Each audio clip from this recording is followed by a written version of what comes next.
Bonjour à tous et bienvenue pour un nouveau tuto dédié à la pêche en mer. Aujourd'hui, un petit programme pour vous parler de la bombette. Comment pêcher loin du bord et propulser des appâts légers à de grandes distances et pouvoir les animer. Voilà un défi relevé il y a une trentaine d'années par un Italien, Silvio Leonardi. Initialement développée pour la pêche de la truite en réservoir, cette technique de pêche s'avère redoutable en bord de mer et surtout très accessible. Le principe est simple. La bombette est une masse d'une densité pouvant varier de flottante à semi-plongeante ou encore plongeante.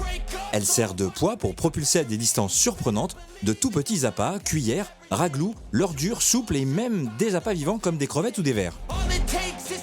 C'est une pêche facile qui permet vraiment de s'adapter à toutes les conditions et de faire évoluer votre appât au plus près des roches sans risquer de s'accrocher.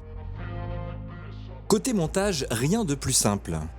Enfilez votre bombette sur votre corde de ligne, ici la tresse, puis ajoutez une perle avant de le fixer solidement sur un émerillon. La perle va protéger votre nœud contre les impacts de la bombette lors des lancers. Voilà, votre montage est quasi prêt. Sur le deuxième anneau, nous allons fixer un fluorocarbone de 30 centièmes d'une longueur d'au moins 2 mètres, puis un raglou ou tout autre leurre trop léger pour atteindre de telles distances. Pour la canne, je vous conseille un ensemble d'au moins 3 mètres et jusqu'à 3,60 m.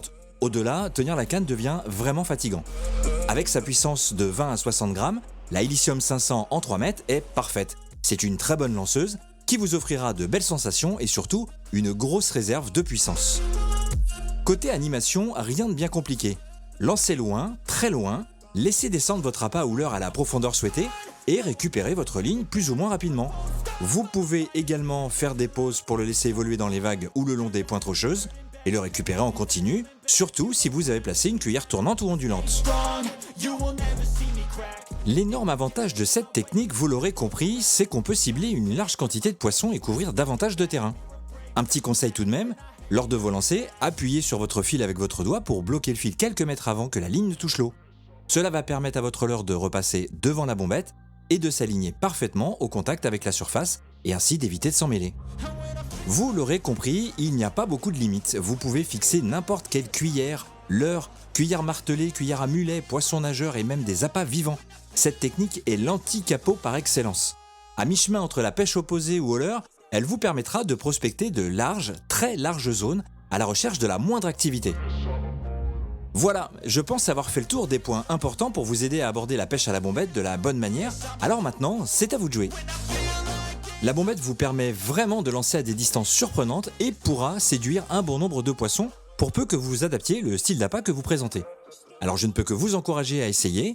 Vous allez être surpris de découvrir toute l'activité présente en bordure et faire le plein de sensations. Si ce programme vous a plu, n'hésitez pas à le commenter et à le partager autour de vous. Merci à tous du temps et de l'intérêt que vous accordez à cette chaîne.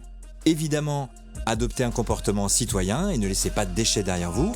On se retrouve ici très vite. Je vous dis à bientôt. Allez, ciao!